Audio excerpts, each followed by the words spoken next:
I was in Perth presenting this conversation about debt. This young guy comes up to me and literally he says, Julio, I want you to understand that I just presented this conversation about a mortgage. And literally the guy came up to me and said, So you start to appreciate that there's a lot of ideas going in his head. There's maybe 4 or 5 channels open. Lots of ideas and they're all conflicting in there. He wants to engage, he wants to connect, but his values and what I understand and what I'm supposed to do, and he literally says,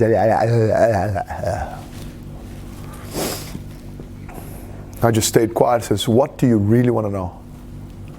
Put in, what do you want to know? I just bought a house. It settled last week. We're moving in next week. Do you think that that's a good idea? I just showed you the numbers. Numbers have what? We wrote it down. No feelings. No feelings. I just showed you the number. Now I want to show you social agreement. I want to show you how the current will take you down the river. Okay?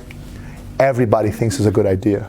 I said to him, your mother's proud of you, your father thinks it's a great idea, your dentist, thinks it's a great idea. Everybody thinks it's a good idea. So can we all agree it's a good idea? There's social agreement on that. Right? So please understand that he said to me, I'm moving into my house. Do you think it's a good idea? Okay. I'm not going to be a prophet in the desert saying weird stuff. Make sense? I don't need to prove anything. As a matter of fact, I want you to know I don't run a rescue operation. I'm not going to rescue. One thing you're going to get from me straight. Right? I'm not going to come and rescue. Do you want to play? Let's go play. There is choosing inside of you. Do you want to play? Let's go play. Don't want to play? Fine. Do you think it's a good idea? You know what I said? Yeah, it's a good idea. I moved on. I want you to notice the reframe. The guy reached out, grabbed me by the arm, pulled me back, and said to me, is this the best thing for me to do if I want to get ahead in life? Please notice a completely different question. Completely different question. Is this a good idea? Sure. Everybody has agreed. I'm not going to go against the vein. Is this the best thing for me to do if I want to get ahead in life? Now we're going to talk. Because the answer is no. Yeah? Well, I noticed he was wearing the ring. I said, where's your wife? He says, oh, she didn't come. Typical, husband-wife teams. The wife says to the husband, you go, you go, you go. Tell me all about it. The husband says to the wife, you go, you go, you go. Come back, tell me all about it, right? You cover more terrain if we split, right? Right, you go, I said, where's your wife? She didn't come. Right. I said, man, I'm not going to spend, 12 minutes, 20 minutes, half an hour with you trying to explain to you what I see. Because it's the most unfair thing if we do that. Because you're going to go home, try to explain to your wife what you learned. It's very unfair because she already bought that house. She's not here because she's buying the curtains. He goes, how do you know? Hello? You know what I mean? But how do you know? You told me you're moving there next week. So today is curtain day. Right? If I explain everything to you, you're going to go home and try to explain to her, and you'll be coming from logic. And what you're going to have a chat about finance because she knows you went to a financial thing. And when you're going to say, well, we're not going to move into the house because this is what she's going to do. She's going to go, nah. She already bought that house. She doesn't have the choosing. The choosing, it doesn't occur to her. Make sense? And she's going to go, oh, what about this and what about that and what about this? And then the two of you are going to agree, I'm the idiot. I'm not interested. I'll tell you what though. Tomorrow at 10 o'clock, I'm in this hotel. So I was in Perth, I was staying at the Hyatt, and I said, I'll meet you at 10 o'clock. This is a T-junction conversation. At 10 o'clock, I'll come down. If the two of you are there, I will meet the two of you, and I'll spend an hour with you. Right? He immediately jumped onto, but tomorrow we got to work, we got to do this, and we got to do that. And I literally said to him, there's two futures. One is you're there tomorrow, and I'll explain everything to you. And I'll come down, you're not there. I'll go back to my room and go back to what I'm doing. And it makes all the difference to you. I already know the content. It's up to you. You know what he did? He went home and he said to his wife, "Darling, we're not moving into the house." And she says, "Why not?" He goes, "I don't know."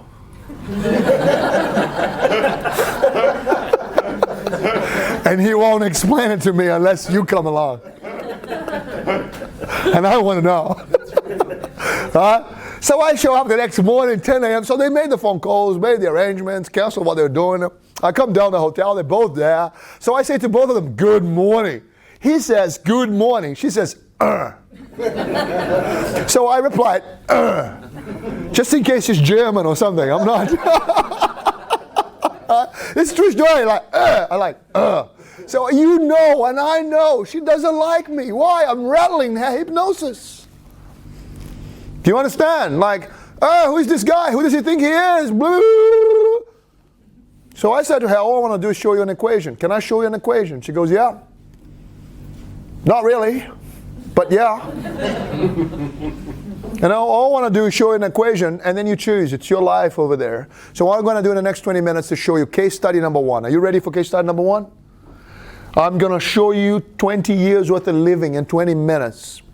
The story involves the couple is with me, and then it goes on to the brother of the guy that came in there, and I want to show you the distinctions between you working for money, money working for you.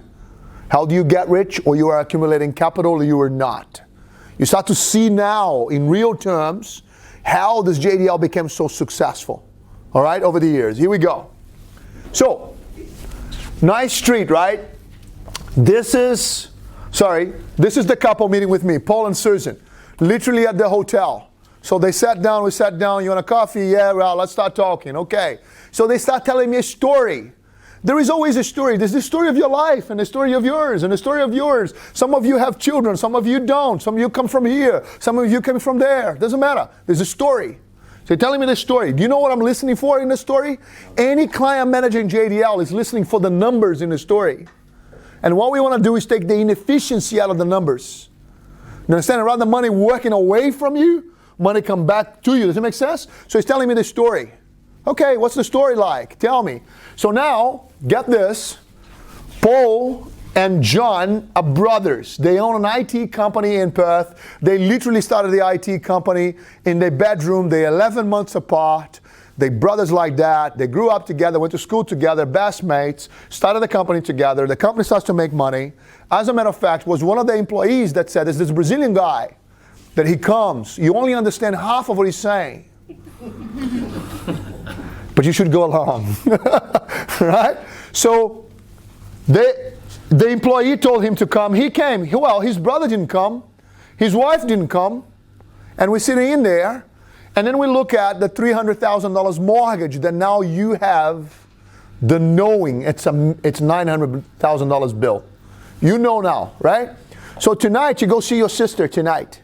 And you ask her, sis, have you got a mortgage? She says, yeah, 300 grand. You know she has a $900,000 bill. Are you clear? That's how the client managers here will see it. Priority number 1 to get ahead in life is get rid of the debt. Okay, personal debt. And I promise you I'm going to show you a debt reduction strategy that is amazing. So what actually happened is they created this company. They started making some money. John is the older brother, 11 months older, married Mary, and they went to Nice Street. Look how lovely the trees are.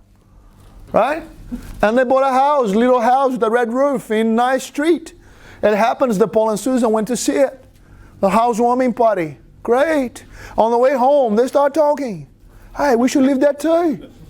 You know, you can look after their kids, they can look after our kids. The truth is, they didn't even have any kids. That's how emotional this thing is up to. So they literally went and bought a house in Nice Street too. It just happened that Paul came to the event. I'm like, numbers have no feelings. You do. Have a look at this. And he goes home totally conflicted. He's an IT specialist. He does numbers for crunching for a living. He says, I don't want to have a $900,000 bill. I bought a $300,000 house. Now I see it. How do I get out of this, right? So, Here's the equation, and I'm going to use John and Mary because John and Mary are already living in Nice Street in their own home. So far, so good? Oh, by the way, they too got the first owner buyer, first owner grant. Oh, they are so happy. Everybody's so proud of them. It's a good idea, isn't it, to buy your own house? Look, because John and Mary live in Nice Street and they own in Nice Street, they live and they own in that house. Yes? Now, I want to show you some other trick of mathematics. It's incredible. It's very powerful. So if I met you tonight, or a client manager met you tonight and said, oh, how big is your mortgage? And you said, oh, my mortgage is $500,000. You said, my mortgage is $400,000. All right? And you said, oh, my mortgage is $1 million. Whatever number you give me. All what the client manager will do is double that number in their heads. So if you say, my mortgage is $300,000, I go 300 into 600. That's how much it costs you per week to live there. It's a rule of thumb, but it really works, and I'll explain a bit better. So how big is your mortgage? $500,000, costs you around $1,000 a week to live there. How big is your mortgage? $400,000, around $800 a week to live there. Does it make sense? That money is the money that pays for the mortgage repayments, council rates, insurance, the whole thing together, right? You add it all up, divided by 52.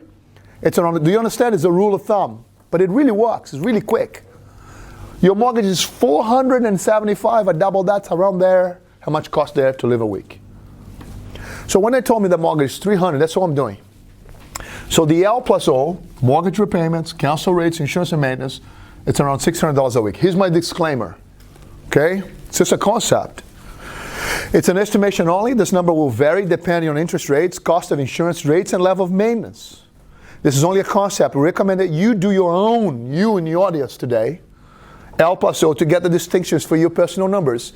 So I wanted to know that many people, after seeing Nice Street, they actually move out of their houses. They do. Because they get detached. We're gonna disconnect the emotional bond we got with stuff. Right? Numbers have no feelings. Let me explain that. Keep going. When you buy your house, this is now checking for this morning's understanding. Who pays for it? Come on, guys, help me out. This is your turn. When you buy a house, who pays for it? You do. Very good. 100% by yourself. Boom. After tax. You guys clear? We covered this morning. When you buy a house, you pay for it. So most people are totally traumatized. You show up here. Do you have a mortgage? Yes, I do. You are financially traumatized. Why? It's the biggest bill you have. And you pay for it after tax. You pay for it after compounding. You put all the money in there. It's traumatic. Right. And here comes a guy with an accent and says, you should buy more houses. You go, what are you talking about? The difference is when you buy your house, you pay for it. When you buy investment house, other people pay for it. Huge distinction. Right? So, this is what I said. You paying for it after tax. This is what Susan said to me. Hold on, she says. I know that. Isn't that the deal? Isn't that what everybody else is doing? Welcome to the hypnosis. Well, not everybody. There's a few of us that won't do that. Right? So Susan said, okay, if we just keep pushing it through. Yes. All right, let's go.